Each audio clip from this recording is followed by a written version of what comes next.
નમસ્કાર, જય શ્રી રામ મિત્રો. ફરીથી સ્વાગત છે તમારું આપણી ચેનલમાં. મિત્રો, આજની કહાની એક સત્ય ઘટના પર આધારિત છે અને કહાની સાંભળ્યા પછી જરૂરથી તમારી આંખો આંસુઓથી ભીંજાઈ જશે.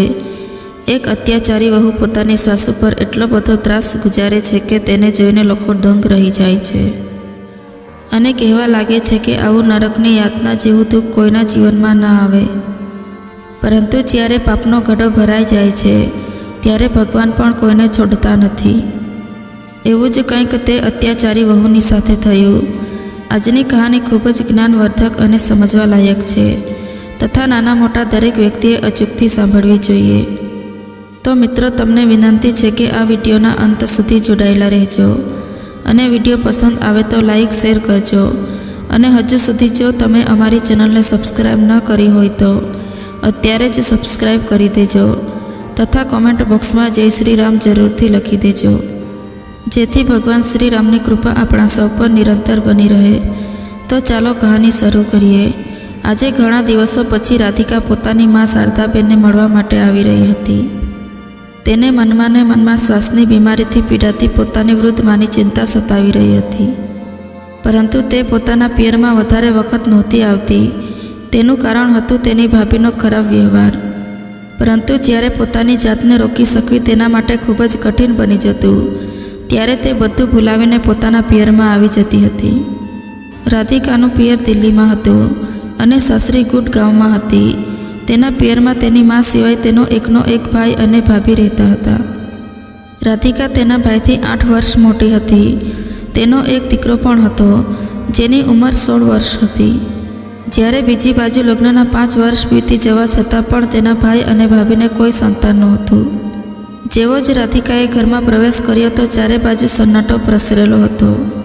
તેની ભાભી જ્યોતિ બહાર આવી ત્યારે રાધિકાને જોઈને તેણે મોં ચઢાવી લીધું અને ત્યારબાદ મોં પર બનાવટી હાસ્ય લાવીને નમસ્તે રામ રામ કહીને ફોર્માલિટી પૂરી કરી દીધી. પછી રાધિકા બોલી, ભાભી, માં ક્યાં છે? મોટી બેન માજી તો પોતાના રૂમમાં સૂઈ રહ્યા છે. આવું કહીને જ્યોતિ રસોડામાં ચાલી ગઈ. અરે, સૂરજ તો માથા પર આવી ચૂક્યો છે અને હંમેશા જલ્દી ઉઠવાવાળી મારી માં અત્યાર સુધી સૂઈ રહી છે. તેની માના રૂમમાં આવીને રાધિકા બોલી, માં, તમારી તબિયત તો ઠીક છે ને? આવું કહીને રાધિકાએ એકાએક પોતાની મા તરફ જોયું ત્યારે તેમનો ચહેરો કરચલીઓથી ફીકો પડી ગયેલો હતો. જાણે તેમના મોંના હાડકાં ચામડીમાંથી હમણાં જ બહાર આવી જશે એવો તેમનો ચહેરો દેખાઈ રહ્યો હતો. માનું શરીર એકદમ સુકાઈ ગયું હતું. થોડા વર્ષો પહેલાં તો મા ઘટપણમાં પણ એકદમ તંદુરસ્ત હતી. પરંતુ ન જાણે આ 5 વર્ષોમાં એવું શું થઈ ગયું કે જેના કારણે માની તબિયત આટલી બધી ખરાબ થઈ ગઈ અને તેમનું શરીર પણ અસ્વસ્થ રહેવા લાગ્યું. ત્યારે શારદાબેન પોતાની દીકરીને જોઈને ચહેરા ઉપર હાસ્ય લાવીને બોલ્યા, હા, ઠીક છે બેટા, તું મુસાફરી કરીને થાકી ગઈ હશે. તે ચા નાસ્તો કર્યો કે નહીં? સૂતા સૂતા જ શારદાબેન કાપતા અવાજમાં બોલ્યા. રાધિકાએ સૂઈ રહેલી પોતાની માના માથા પર હાથ મૂક્યો. ત્યારબાદ તેમની નાડી જોઈ બધું જ સામાન્ય હતું. અરે, શું થયું? ડૉક્ટરની જેમ મારી તપાસ કેમ કરી રહી છે? આવું કહીને શારદાબેન મુસ્કુરાવા લાગ્યા. ત્યારે રાધિકા તેની માને જોઈને બોલી કે માં, તમારી તબિયત કંઈ સારી નથી લાગી રહી. શું વાત છે? ઘટપણ છે દીકરી. હવે આ ઉંમરમાં તો આ બધું ચાલ્યા જ કરવાનું. પોતાની દીકરીને ત્યાં આવેલી જોઈને શારદાબેન જ્યારે ઉઠવાનો પ્રયાસ કરી રહ્યા હતા ત્યારે રાધિકાએ તેમનો હાથ પકડ્યો અને તેમને ઉઠવામાં મદદ કરી. પરંતુ જેવો જ રાધિકાએ પોતાની માનો હાથ પકડ્યો તે જ સમયે શારદાબેને જોરથી ચીસ પાડી અને તે દર્દથી તડપવા લાગ્યા. રાધિકા એ જોઈને હેરાન હતી કે ફક્ત હાથ લગાવવાથી જ તેની માને આટલું બધું દર્દ કેવી રીતે થઈ શકે.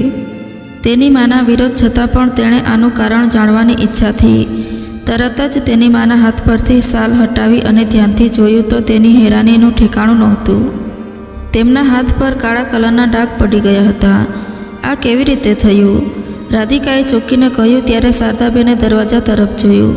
શારદાબેન કંઈ કહે તે પહેલાં જ દરવાજામાંથી જ્યોતિયા અને બિસ્કિટ લઈને રૂમમાં આવી અને તરત જ બોલી, અરે, કાંઈ નહીં મોટી બેન. ચાલતા ચાલતા તેમનું સંતુલન બગડી ગયું હતું એટલા માટે તે પડી ગયા હતા. આવું કહીને તેણે શારદાબેનના હાથને છાલથી ઢાંકી દીધો અને ત્યારબાદ તેમના તરફ એવી નજરથી જોયું કે શારદાબેનના શરીરમાં કંપારી છૂટી ગઈ. પોતાની ભાભીના આ જવાબથી રાધિકા તેમની તરફ આશ્ચર્યના ભાવથી જોવા લાગી. આ વાત પર વિશ્વાસ કરવો તેના માટે મુશ્કેલ હતું. ત્યાર પછી તે બોલી કે કોઈ દવા લીધી છે કે નહીં? હા દીકરી, તારા ભાઈએ મને દવા લાવીને આપી હતી. હવે દુખાવામાં પણ આરામ છે. આ વાતો હજુ ચાલી રહી હતી ત્યાં જ રાધિકાનો ભાઈ રાજેશ રૂમમાં આવ્યો. ત્યારે રાધિકાએ તેને પૂછ્યું, ભાઈ, મને આટલી બધી ઈજાઓ થઈ છે તો તમે ડૉક્ટરને કેમ બતાવ્યું નહીં? તેનો ભાઈ રાજેશ કંઈ બોલે તે પહેલાં જ આ પ્રશ્નનો જવાબ જ્યોતિએ તરત જ આપી દીધો. મોટી બેન, અમારી પાસે એટલા બધા પૈસા નથી કે નાની મોટી ઈજાઓ માટે અમે માજીને ડૉક્ટર પાસે લઈ જઈ શકીએ. પૈસાના કોથળા તો તમારી સાસરીમાં ભરેલા પડ્યા છે, પિયરમાં નહીં. અમારે અમારા ઘરનો ખર્ચ પણ કાઢવો હોય છે અને ઉપરથી વારંવાર મહેમાનો તો આવતા જ રહે છે. તમારા લોકોનું તો શું છે? તમારી સાસરીમાં કોઈ ટેન્શન નથી. તમારી સાસુ અને સસરાનું પેન્શન આવે છે.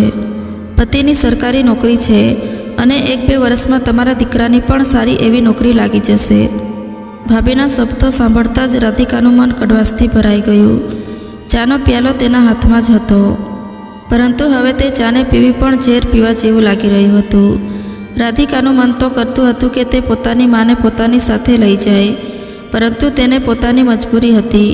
તેનો પરિવાર એક સંયુક્ત પરિવાર હતો, જ્યાં તેના સાસુ અને સસરા પણ તેમની સાથે રહેતા હતા અને 2 રૂમનું તેમનું મકાન હતું, જ્યાં એક રૂમ રાધિકા અને તેના પતિની હતી તો બીજી રૂમ તેમના સાસુ અને સસરાની હતી. તેમના દીકરાને ભણવા માટે પણ હોલમાં જ બેસાડવું પડતું હતું. ગુડગાંવ જેવા શહેરમાં મોટું મકાન લેવું એ કોઈ સામાન્ય વ્યક્તિની વાત નહોતી. હવે આવી પરિસ્થિતિમાં તે પોતાની માને કેવી રીતે ત્યાં રાખી શકતી? ત્યાં તેના સાસરીમાં જ કલેશ અને ઝઘડા શરૂ ન થઈ જાય એ વિચારીને તે ચૂપ રહી જતી હતી. રાધિકાએ ખૂબ જ મુશ્કેલીથી 2 કલાક ત્યાં પસાર કર્યા અને જેટલી વાર સુધી તે પોતાની મા પાસે બેસી રહી ત્યાં સુધી તેની ભાભીની નજર તે બંને પર જ હતી. રાધિકાએ પણ મહેસૂસ કર્યું કે ઘરમાં કાંઈક ભયંકર ગરબડ ચાલી રહી છે અને મારી મા એટલી બધી મજબૂર થઈ ગઈ છે કે તે પોતાનું મોં ખોલવાથી પણ ડરી રહી છે. આંસુઓથી ભરેલી આંખો સાથે જ્યારે રાધિકા પોતાના ઘરે જવા માટે ત્યાંથી ઊભી થઈ ત્યારે તેનો ભાઈ બોલ્યો કે ચાલો મોટી બહેન, હું તમને ગાડીમાં મૂકી આવું છું. ઘરની બહાર આવીને તેણે પોતાની કાર સ્ટાર્ટ કરી. તે સમયે તેની પત્ની જ્યોતિ રસોડાના દરવાજા પર ટેકો લઈને ત્યાં ઊભી હતી. જેવી જ રાધિકા દરવાજા સુધી પહોંચી ત્યારે પાછળથી તેની ભાભી જ્યોતિ કંઈક બબડી રહી હોય તેવો અવાજ તેને સંભળાયો. મહેમાન છો તો મહેમાનની જેમ જ રહો. અમારા ઘરમાં વધારે દખલ દેવાની જરૂર નથી. અપમાનનો આ કડવો ઘૂંટ પીને રાધિકા આંખોમાં આંસુ લઈને ઘરની બહાર નીકળી ગઈ. દિલ્હીથી ગુડગાંવ સુધીના સફરમાં બંને ભાઈ બહેન થોડા સમય માટે એકદમ ચૂપ રહ્યા. ત્યારબાદ થોડા સંકોચ સાથે અચકાઈને રાધિકા બોલી, ભાઈ, એક વાત પૂછું. જ્યારે માને ઈજા થઈ હતી ત્યારે તમે ઘરે હતા? ના, હું નહોતો ઘરે. પરંતુ તમે એવું કેમ પૂછ્યું? ભાઈ, મને નથી લાગી રહ્યું કે માને તે ઈજા પડવાથી થઈ છે, પરંતુ મોટી બહેન, મેં માને પૂછ્યું હતું કે આખરે થયું શું હતું. પરંતુ માએ ફક્ત એટલું જ કહ્યું કે તે પડી ગઈ હતી, જેના કારણે ઈજા થઈ હતી. પરંતુ મને શંકા છે કે વાત કંઈક બીજી જ છે અને માં કોઈ ડરના કારણે કંઈ પણ જણાવતા ગભરાઈ રહી છે.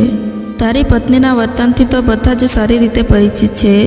રાધિકાની વાત સાંભળીને રાજેશ પોતાનું મોં બગાડીને બોલ્યો, મોટી બહેન, હવે તમે વાતનો વતેસર ના કરો. ઘણી તકલીફો પછી અમારી જિંદગી પાટા પર ચડી છે. પહેલાં જ સાસુ અને વહુના ઝઘડાના કારણે ઘણું બધું સહન કરવું પડ્યું છે. તમને બધું ખબર જ છે કે જ્યોતિએ નાની વાત પર દહેજનો એક જૂઠો કેસ અમારા પર કરી દીધો હતો અને અમને જેલની હવા પણ ખવડાવી હતી. પાછલા વર્ષોમાં મેં કેટલું સહન કરી લીધું છે તે બધી વાતોને યાદ કરીને આજે પણ હું ધ્રુજી ઉઠું છું. પરંતુ મોટી બહેન, હવે હું શાંતિથી જીવવા માંગુ છું. પોતાના ભાઈની વાત સાંભળીને રાધિકાએ તેને કંઈ પણ ન કહેવું એ યોગ્ય સમજ્યું, પરંતુ મનમાં ને મનમાં ઘણા બધા વિચારો ચાલી રહ્યા હતા. બીજી બાજુ તેના પતિ અને નણંદના ઘરની બહાર નીકળતા જ જ્યોતિ તેની સાસુના રૂમમાં આવી અને શારદાબેનને ખભાથી પકડીને જોર જોરથી હલાવવા લાગી. ઈજાના કારણે શારદાબેનના મોંમાંથી જોરથી ચીસો નીકળી રહી હતી. ત્યારે જ્યોતિ ગુસ્સાથી બોલી, કેમ મહારાણી, તમારી દીકરી પાસે મારી ફરિયાદ કરશો? જ્યોતિનો આવો ગુસ્સાવાળો અવાજ સાંભળીને શારદાબેન ધ્રુજવા લાગ્યા. પછી મોટી આંખો કરીને જ્યોતિ બોલી, એક વાત કાન ખોલીને સાંભળી લો. જો તમે ઘરની વાત બહાર કોઈને કહી છે તો મારા પપ્પાને કહીને દહેજના કેસમાં તમને અને તમારા આખા પરિવારને એવા ફસાવી દઈશ કે તમને તમારી નાની યાદ આવી જશે. ના વહુ, મેં તો કોઈને કંઈ પણ વાત નથી કરી, શારદાબેન ગભરાતા અવાજમાં બોલ્યા. અને હા, કોઈને જણાવતા પણ નહીં. નહીં તો જ્યોતિએ ચેતવણી આપી અને પછી તે બોલી, આ તમારો આરામ કરવાનો સમય છે. ઘરની સાફ સફાઈ, કચરા પોતું અને વાસણ પણ ઘસવાના પડ્યા છે. આ બધું કોણ કરશે? અને હવે આ બીમારીનો ઢોંગ કરવાનું બંધ કરો અને જલ્દીથી કામ કરવા માંડો. ગભરાયેલા શારદાબેન નીચી નજરોથી પોતાની વહુની તરફ જોવા લાગ્યા. ત્યારે જ્યોતિ બોલી, અરે કામ કરવા આવો છો કે પછી દંડાથી તમારી સેવા કરું? ના ના, હું આવું છું. શારદાબેન ધ્રુજતા અવાજમાં બોલ્યા અને પોતાના શરીરમાં તાકાત ના હોવા છતાં પણ તે જલ્દીથી ઊભા થઈ ગયા અને બધા જ કામ કરવા લાગી પડ્યા. હકીકતમાં રાજેશ અને જ્યોતિના પ્રેમ લગ્ન થયા હતા. બંને એક જ કોલેજમાં ભણતા હતા અને ફક્ત થોડીક જ મુલાકાતોમાં તે બંનેએ નક્કી કરી લીધું હતું કે તેઓ લગ્ન કરશે તો ફક્ત અને ફક્ત એકબીજા સાથે જ કરશે. શારદાબેને બીજા લોકો પાસેથી જ્યોતિ વિશે જાણકારી મેળવી ત્યારે તેમને ખબર પડી કે જ્યોતિ અને તેના પરિવારવાળા સારા લોકો નથી. ઘણા બધા લોકોએ તે ઘરમાં સંબંધ ના કરવાની સલાહ આપી, પરંતુ પરિવારવાળા દ્વારા ભરપૂર વિરોધ કરવા છતાં પણ રાજેશ માન્યો નહીં. બીજી બાજુ જ્યોતિએ પણ જીદ પકડી લીધી હતી કે તે લગ્ન કરશે તો ફક્ત રાજેશ સાથે જ. આખરે પરિવારના લોકોએ તેમની જીદ સામે ઝૂકી જવું પડ્યું અને જ્યોતિ આ ઘરમાં વહુ બનીને આવી ગઈ. રાજેશ ઈચ્છતો હતો કે તેના લગ્ન પછી તેની માને સંપૂર્ણ આરામ મળે અને તેની પત્ની ઘરના બધા જ કામ સંભાળી લે, પરંતુ જ્યોતિને ના તો ઘરના કામ કરવાનું પસંદ હતું કે ના ઘરમાં રહેવું. થોડા સમય સુધી તો તે સંસ્કારી અને આદર્શ વહુ હોવાનો દેખાડો કરતી રહી, પરંતુ ધીરે ધીરે તેણે પોતાનો અસલી રંગ દેખાડવાનો શરૂ કરી દીધો. હવે તો આડે દિવસે પાર્ટીઓમાં જવાનું અને ફાલતુ ખર્ચ કરવાની તેની આદત બની ગઈ હતી. હંમેશા રાજેશના કામ પર ગયા બાદ તે ફરવા નીકળી જતી અને સાંજે તે ઘરે પાછી આવતી હતી. જ્યારે પણ તે ઘરે રહેતી ત્યારે કોઈ પણ પ્રકારની જવાબદારી નહોતી સંભાળતી. શારદાબેન જ્યારે આ વિશે પોતાની વહુને સમજાવવાની કોશિશ કરતા ત્યારે ઉપરથી જ્યોતિ તેમની પર જ વરસી પડતી. જ્યારે તેમણે પોતાના દીકરાને વહુની ફરિયાદ કરી ત્યારે રાજેશ અને જ્યોતિના વચ્ચે ખૂબ જ મોટો ઝઘડો થયો અને ગુસ્સામાં આવીને રાજેશે તેની પત્નીના મોં પર 2-4 જોરદાર તમાચા જડી દીધા.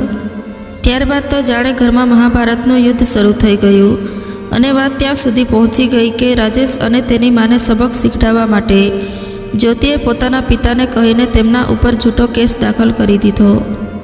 જ્યોતિના પિતા પોલીસમાં હતા. બસ ફરી જોવાનું શું હતું? દહેજની માંગ, ઘરેલું હિસ્સા અને મારપીટના આરોપમાં મા અને દીકરાને એવી કલમોમાં ફસાવવામાં આવ્યા જેમાં પોલીસ રિમાન્ડ પણ સામેલ હતો.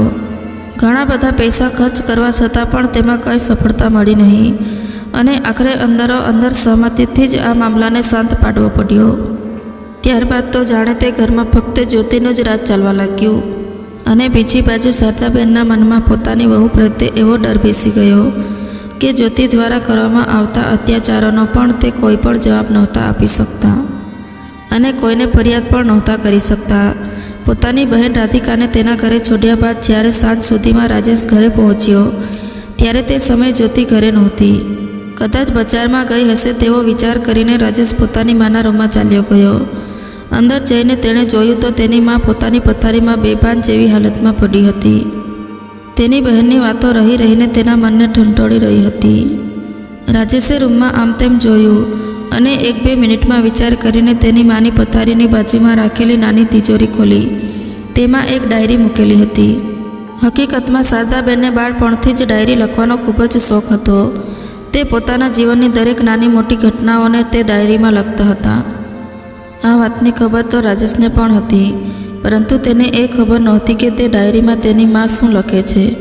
રાજેશે તે ડાયરી બહાર કાઢી અને ખોલીને જોયું તો પહેલા પાના પર લખ્યું હતું, મારા જીવનની સફર.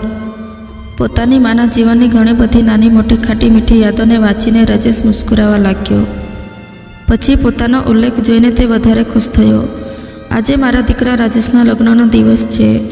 અને ત્યારબાદ તે આગળ વાંચવા લાગ્યો તો તેની આંખોમાંથી આંસુ વહેવા લાગ્યા. ડાયરીના આગળના પાના પર શારદાબેને તેમની વહુ દ્વારા તેમના પર કરવામાં આવેલા દરેક અત્યાચારોનો ઉલ્લેખ કરેલો હતો, જેને વાંચીને રાજેશના રૂવાટા ઊભા થઈ ગયા અને આંખોમાંથી આંસુઓની ધારા વહેવા લાગી. આજે વહુએ મારા માથા પર દંડાથી હુમલો કર્યો, મારા મોં પર માથા પર દંડાથી હુમલો કર્યો, મારા મોં પર ગરમ ચા ઢોળી દીધી, મારા વાળ ખેંચ્યા. હે ભગવાન, મને આ અત્યાચારી વહુના સકંજામાંથી બચાવી લો. રાજેશ આ બધું વાંચીને સ્તબ્ધ રહી ગયો અને પોતાની રૂમમાં આવીને ડાયરીને પોતાની છાતીએ વટગાડીને તે ખૂબ જ રડવા લાગ્યો. તેના હૃદયને કોઈ પણ પ્રકારે ચેન નહોતું પડી રહ્યું.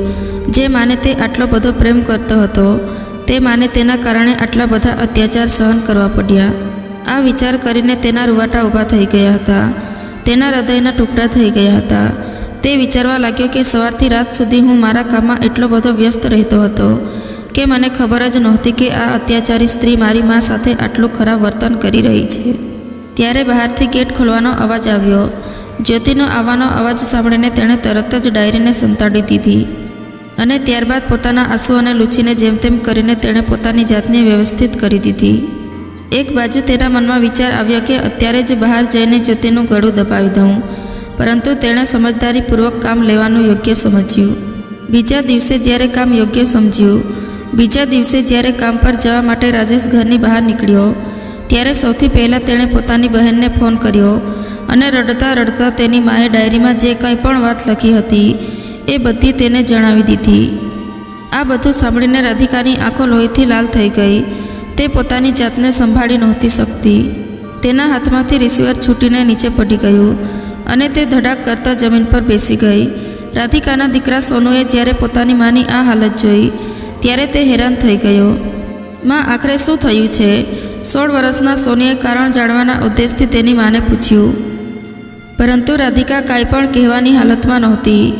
ત્યારબાદ થોડીવાર પછી પોતાની જાતને સંભાળીને પોતાની મા એટલે કે સોનુની નાની પર જે કાંઈ પણ અત્યાચાર થયા હતા તે બધી વાતો સોનુને જણાવી. આ બધું સાંભળીને સોનુ પણ હેરાન હતો. ત્યારબાદ તે બોલ્યો, માં, આ સમસ્યાનું સમાધાન મારી પાસે છે, પરંતુ દીકરા, નક્કર પુરાવા વગર આપણે કંઈ પણ નહીં કરી શકીએ. તું નથી જાણતો કે આના પહેલાં પણ તેણે તારા મામા અને નાનીને જેલની હવા ખવડાવી છે. અરે માં, તમે ચિંતા ના કરો, બધા જ પુરાવા મળી જશે. બસ જેવું હું કહું તેવું જ તમે કરતા જાઓ. પોતાના દીકરાની વાત સાંભળીને રાધિકાને પણ થોડી સાંત્વના મળી. ત્યારબાદ તેણે પોતાના ભાઈને ફોન કરીને બધો જ પ્લાન સમજાવી દીધો. રાજેશને પોતાના ભાણાની વાત પસંદ આવી અને 2 દિવસ પછી રાધિકા પોતાના દીકરા સોનુને લઈને બધી જ તૈયારીઓ સાથે પોતાના પિયરમાં આવી પહોંચી. રાધિકાને ફરીથી ત્યાં જોઈને જ્યોતિ ચોંકી ઉઠી કે મોટી બહેન, 4 દિવસમાં જ તમને પોતાની માની યાદ આવી ગઈ કે પાછા અહીં ટપકી પડ્યા? થોડા મજાક સાથે જ્યોતિએ આવું કહ્યું. ત્યારે રાધિકાએ ત્રાસી નજરોથી તેની તરફ જોયું. પછી રાધિકા બોલી કે વાત એમ છે કે સોનુના પપ્પા 2 દિવસ માટે બહાર ગયા છે અને સોનુને પણ પોતાની નાનીને મળવાની ખૂબ જ ઈચ્છા હતી, એટલા માટે અમે આવી ગયા. અને હા ભાભી, આ ઘરમાં અમારો એટલો તો હક બને છે ને? હા હા, કેમ નહીં? નકલી મુસ્કાન સાથે જ્યોતિ બોલી અને નજર ફેરવીને તરત જ પોતાના રૂમમાં ચાલી ગઈ. રાત્રે જ્યારે રાજેશ ઘરે આવ્યો ત્યારે તેણે પોતાની પત્નીને કહ્યું કે જ્યોતિ, કાલે મારી ઓફિસમાં રજા છે, તો ચાલોને આપણે ક્યાંક ફરવા માટે જઈએ. એમ પણ માનો ખ્યાલ રાખવા માટે અહીં મોટી બહેન તો છે ને. જ્યોતિને જાણે કોઈ મોકો જોઈતો હતો બહાર ફરવા માટેનો. આ સાંભળીને તે ખૂબ જ ખુશ થઈ ગઈ અને બીજા દિવસે તે બંને ફરવા માટે ચાલ્યા ગયા. રાધિકા અને સોનુ પાસે ફક્ત સાંજ સુધીનો સમય હતો. સોનુ ઇન્ફોર્મેશન ટેકનોલોજીનો એક હોશિયાર વિદ્યાર્થી હતો. મામા અને મામીના ગયા બાદ તરત જ તેણે પોતાની બેગ ખોલીને બધો સામાન બહાર કાઢી લીધો અને ઘરમાં સીસીટીવી કેમેરો લગાવવાની તૈયારી કરવા લાગ્યો. ત્યારે રાધિકા બોલી કે દીકરા, મને તો ડર લાગી રહ્યો છે. તારી મામી ખૂબ જ ચાલાક છે. જો તેને સહેજ પણ શંકા ગઈ કે અહીં કેમેરો લાગેલો છે તો તે સૌથી પહેલાં કેમેરાને તોડશે અને ત્યારબાદ તે આપણી જિંદગીમાં એવું તાંડવ કરશે કે જેના કારણે આપણા પૂર્વજો પણ ધ્રુજી ઉઠશે. ત્યારબાદ સોનુ બોલ્યો કે અરે માં, તું કેમ ગભરાવ છો? એવું કંઈ પણ નહીં થાય. કોઈને ખબર પણ નહીં પડે કે અહીં કેમેરા નામની કોઈ વસ્તુ છે. ત્યારબાદ તે કેમેરો બહાર કાઢીને બોલ્યો કે આ જુઓ માં, તમારા નખ કરતાં પણ એક નાનો કેમેરો છે અને આ કેમેરો નજરમાં આવવાનો તો સવાલ જ પેદા નથી થતો. આ નાના ડિવાઇસને હું એવી જગ્યાએ છુપાવી દઈશ કે મામીને સહેજ પણ શંકા નહીં જાય અને ઘરમાં જે કંઈ પણ થઈ રહ્યું છે તેની લાઈવ ફૂટેજ તમારા અને મામાના મોબાઈલમાં આવતી રહેશે. આ બાજુ સોનુએ આખા ઘરમાં સીસીટીવી કેમેરા લગાવી દીધા. ત્યારે ત્યાં રાજેશ પણ પોતાની ઓળખાણના એક લોકલ મીડિયા કર્મચારીને ઘરે મોકલી દીધો. લોકલ ન્યૂઝ ચેનલવાળાએ પણ એક કેમેરો શારદાબેનના રૂમમાં લાગેલા ઘડિયાળમાં ફિટ કરી દીધો અને રાધિકાએ તે ઘડિયાળ પાછું તે જ જગ્યાએ ફિટ કરી દીધું. શારદાબેન આ બધો નજારો આશ્ચર્યની સાથે જોઈ રહ્યા હતા. ત્યારે સોનુ બોલ્યો કે નાની, અમે અહીં કેમેરા લગાવ્યા છે. હવે મામી જે કંઈ પણ કરશે તે બધું કેમેરામાં રેકોર્ડ થઈ જશે. જલ્દી જ બધું સરસ થઈ જશે. આ સાંભળીને જ્યાં શારદાબેનને સાંત્વના મળી, તેની સાથે જ રાધિકાની ચિંતાઓ પણ વધી ગઈ. આ બધી વાત માં પોતાના પેટમાં વધારે દિવસ નહીં રાખી શકે, અને જો એવું થયું તો કયામત આવી જશે. રાત્રે રાજેશ તેની પત્ની જ્યોતિ સાથે ઘરે પાછો આવ્યો. તે બંને બહારથી જમીને આવ્યા હતા. એટલા માટે જ્યોતિ તરત જ પોતાની રૂમમાં સૂવા માટે ચાલી ગઈ. રાધિકાએ પણ ભોજન બનાવીને બધાને જમાડી દીધું હતું. આજે ઘણા દિવસ બાદ શારદાબેનને પેટ ભરીને ભોજન મળ્યું હતું. ત્યારબાદ રાજેશ સોનુ પાસે આવ્યો અને ધીમા અવાજમાં બોલ્યો કે કામ થઈ ગયું કે નહીં. ત્યારે સોનુએ મુસ્કુરાવીને કહ્યું કે હા મામાજી, બધું જ કામ સારી રીતે થઈ ગયું છે. બસ હવે તમે મોબાઈલમાં લાઈવ ફૂટેજ પર નજર બનાવીને રાખજો. જેવી જ કોઈ ગડબડ લાગે તો તરત જ પોલીસને ફોન કરી દેજો. બીજા દિવસે સવારે રાજેશ પોતાની બહેનને ગુડગાંવ છોડવા માટે ચાલ્યો ગયો. પાછા આવતા લગભગ 10 વાગી ગયા હતા. રાજેશ જ્યારે ઘરે પાછો આવ્યો ત્યારે જ્યોતિ બોલી કે આખરે તમારા લોકો વચ્ચે આ શું ચાલી રહ્યું છે? દરરોજ તમારી બહેન અહીં કેમ ટપકી પડે છે? ત્યારે રાજેશે કહ્યું કે આ તેનું પિયર છે. તે જ્યારે ઈચ્છે ત્યારે અને જેટલા દિવસો માટે ઈચ્છે તે અહીં પોતાના પિયરમાં આવી શકે છે. આવું કહીને રાજેશ પોતાના રૂમમાં ચાલ્યો ગયો અને તિજોરી ખોલીને તેમાં કંઈક શોધવા લાગ્યો. ત્યારે જ્યોતિ પણ તેની પાછળ પાછળ આવી ગઈ અને તે ઊંચા અવાજમાં બોલી કે હા હા, કેમ નહીં, અને તમે નોકરની જેમ તેમની સેવા ચાકરી કરવામાં લાગેલા રહેજો.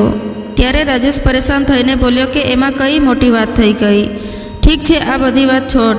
3-4 દિવસ પહેલાં મેં તિજોરીમાં 1 લાખ રૂપિયા મૂક્યા હતા. તે મને નથી મળી રહ્યા. શું તે લીધા છે? રાજેશે પૂછ્યું. ત્યારે જ્યોતિ બોલી કે હા, મારે શોપિંગ કરવા માટે જોઈતા હતા, એટલા માટે મેં લઈ લીધા. તે બધા પૈસા ખર્ચ થઈ ગયા છે. આ સાંભળીને રાજેશ ચોંકી ઉઠ્યો. શું 1 લાખ રૂપિયા તે શોપિંગમાં ખર્ચ કરી દીધા? મેં આજે તે પૈસા ડીલરને આપવાનો વાયદો કર્યો હતો. મને પૂછ્યા વગર તે મારા પૈસાને હાથ પણ કેમ લગાડ્યો? રાજેશ ભટકી ઉઠ્યો. ત્યારે જ્યોતિ ગુસ્સામાં બોલી કે શું મારો એટલો પણ હક નથી કે હું થોડા પૈસા પોતાના પર ખર્ચ કરી શકું? તે થોડા પૈસા નહોતા જ્યોતિ, પૂરા 1 લાખ રૂપિયા હતા.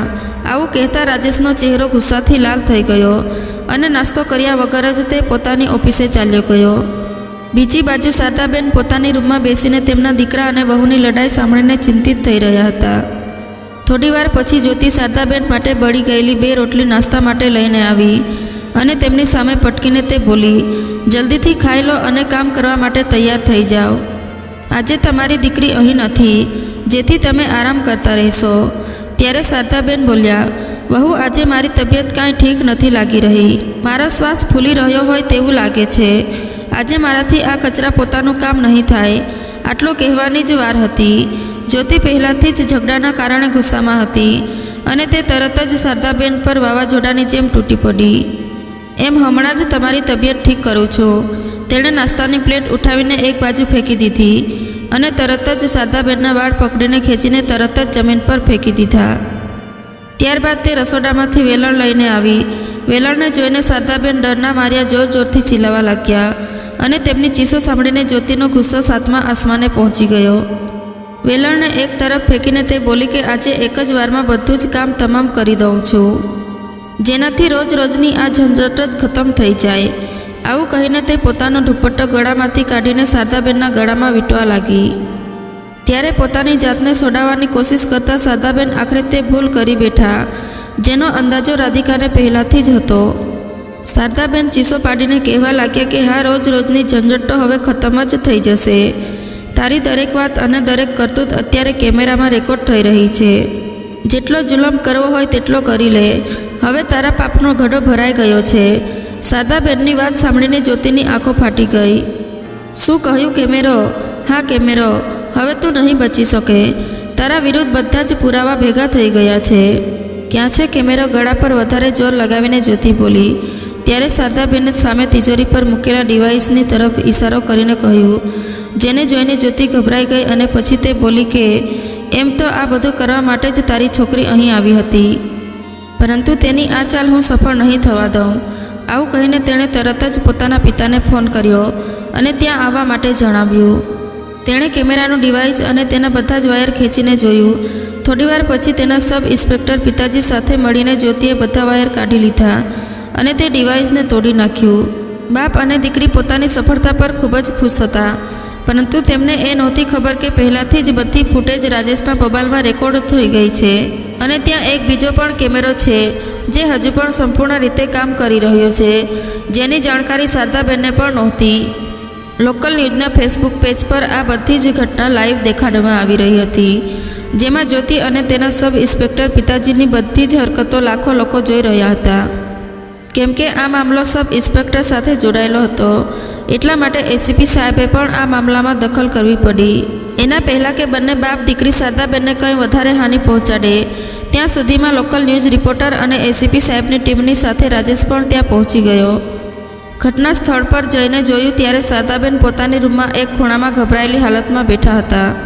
એક બાજુ વેલણ પડેલું હતું અને બીજી જગ્યાએ કેમેરાનું ડિવાઇસ તૂટેલી હાલતમાં પડ્યું હતું. રૂમની દરેક વસ્તુ જમીન પર વિખરાયેલી પડી હતી. જ્યોતિ અને તેના સબ ઇન્સ્પેક્ટર પિતાજીને પોલીસ કસ્ટડીમાં લઈ લેવામાં આવ્યા. આજે તેમના વિરુદ્ધમાં એટલા બધા નક્કર પુરાવા ભેગા થઈ ગયા હતા કે જેને પિતાના સહારે તે અત્યાર સુધી આ બધી હરકતો કરતી આવી હતી. તે પિતા પણ અત્યારે પોતાની દીકરીને બચાવવા માટે કાંઈ પણ નહોતા કરી શકતા. થોડી વારમાં રાધિકા પણ ત્યાં પહોંચી ગઈ. આગળના 2 કલાકમાં જ આ અત્યાચારી વહુની બધી જ કરતૂત લગભગ દરેક ચેનલ પર પ્રસારિત થઈ રહી હતી.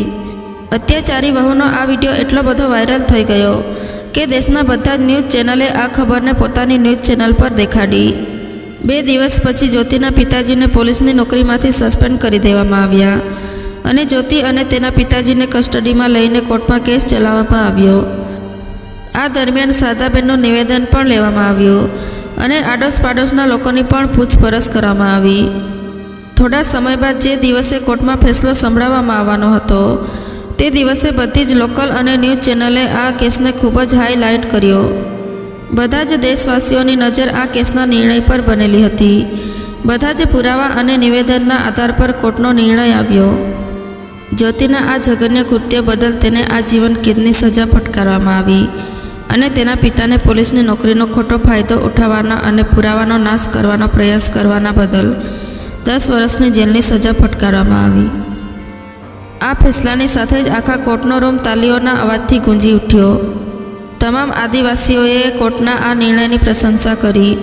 આજે સોનુની હોશિયારી અને વિવેક બુદ્ધિને કારણે માત્ર શારદાબેનને તેની વહુના અત્યાચારમાંથી આઝાદી નહોતી મળી, પરંતુ રાજેશને પણ તેની ક્રૂર પત્નીની ગુલામીમાંથી આઝાદી મળી હતી. મિત્રો, જ્યારે કોઈ વ્યક્તિનો પાપનો ઘડો ભરાઈ જાય છે ત્યારે તે વ્યક્તિની મદદ માણસ તો શું ભગવાન પણ નથી કરતા અને ખોટા કામમાં સાથ આપવાવાળો વ્યક્તિ પણ એટલો જ ગુનેગાર બને છે જેટલો ખોટા કામ કરવાવાળો વ્યક્તિ બને છે. કેમ કે તેને કરેલી ખોટી મદદ કેટલીય જિંદગીઓને બરબાદ કરી નાખે છે. તો મિત્રો, આજની કહાની તમને કેવી લાગી તે કોમેન્ટ કરીને જરૂર જણાવજો અને વિડીયો પસંદ આવ્યો હોય તો લાઈક અને શેર કરજો તથા ચેનલ પર નવા હોવ તો ચેનલને સબસ્ક્રાઈબ જરૂરથી કરજો. ફરી મળીશું એક નવા વિડીયો સાથે. જય શ્રી રામ.